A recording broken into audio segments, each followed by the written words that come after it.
All right, sorry I got cut off. So number 2, I'm going to move on. It says, what special difficulties might struggling readers experience as they attempt to read content-specific materials?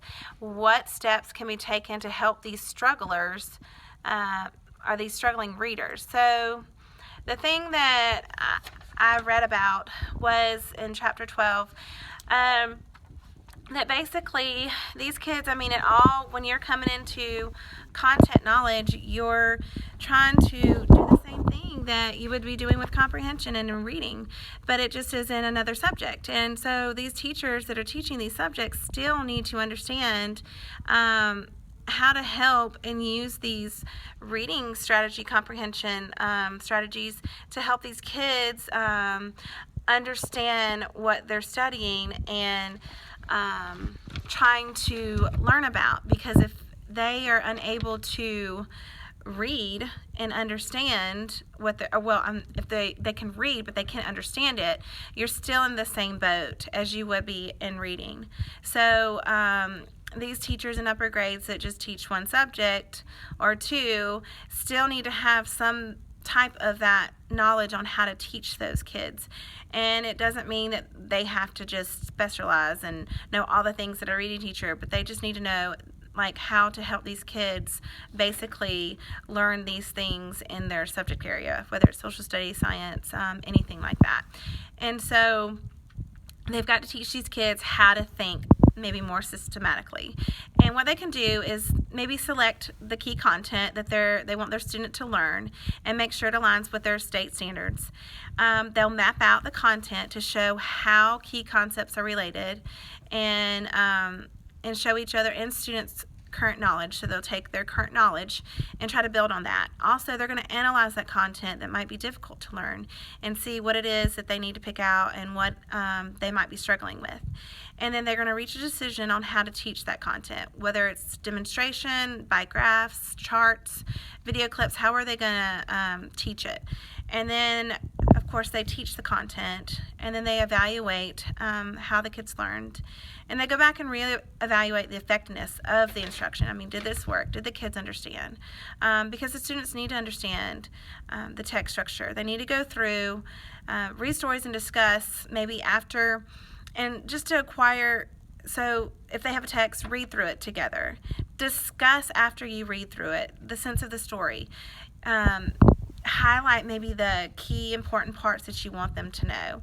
So students have got to learn how to pick, and teachers are not pick but understand just different things, but mainly it's the teacher that needs to make sure that they're know how their kids learn and what areas that maybe they are just not understanding, and dig deeper into that, and just use instructional, maybe organizational strategies where they're building graph organizers, which is like a content guide, and they're going to complete a graphic organizer and break it down of what's going on in their story. And I use a lot of that in my class.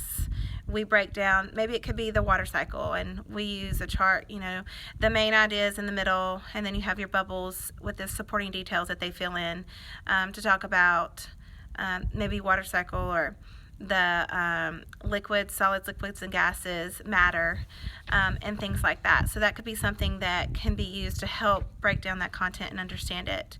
And then also I read that it's called glossing, and it's paraphrasing. So when there's an area that's confusing to them and they're not understanding maybe a paragraph or a couple sentences, go ahead and let the teacher paraphrase it and put it there for the kids so that they'll understand more of what it's talking about. Write it in their terms that they understand, and maybe those difficult words that they don't understand, so you need to break it down for them so that they know what you're talking about and aren't lost, and just guide them. The students need to know how they learn. They've got to set goals to make sure that they can accomplish them and are reaching them. A lot of this is they don't have the good study habits, and they just need better study habits to learn. You can do the strategies of the KWL chart, what do you know, what do you want to know, and then go back and answer or fill in what you learned. What did you learn after you read the information that you were reading? And that's a good way to help students get out of what they were understanding. So also make sure you're choosing something that your kids, if they're reading on their own, that they understand and they can read. Don't make it too difficult where it's going to be way over their heads and the vocabulary and everything is just not there. They're just going to be even more lost. So that's a big thing. And sometimes it's just the teacher and making sure that teacher is understanding what she's teaching and can teach it to the kids. But some things that I did see and read about in the some of the articles, especially, was using questions to drive the content area learning.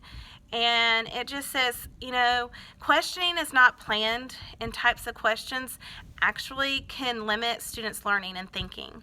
So instead of just a teacher having these questions, it needs to be more of a teacher and student question to be asked, so that the kids are doing it with the teachers, and it's not just the teachers trying to trick them and just pulling out stuff that they have no idea what they're going to be asked. So the questions that we're looking at are the right there questions, and these questions contain wording that comes directly from the text, and it's got the answer that's usually found in just a sentence. And then you've got the think and search, where these questions are derived directly from the text still, but the answer must be formulated across more than one sentence. So you'll find it not just in one, but probably more than likely a couple. And so the other two types of question-answer relationships that you can do and use is the author and you, and that's implicit questions requires the reader to use the information that they've learned and use what they know just from their background knowledge that they have. And then the on your own are the questions that require the reader to use that prior knowledge that they've obtained and answer questions.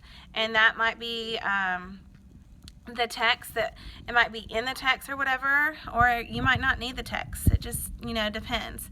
And that's some different types of question-answer related relationships that you'll see with teaching the students and how to answer and understand what they're reading.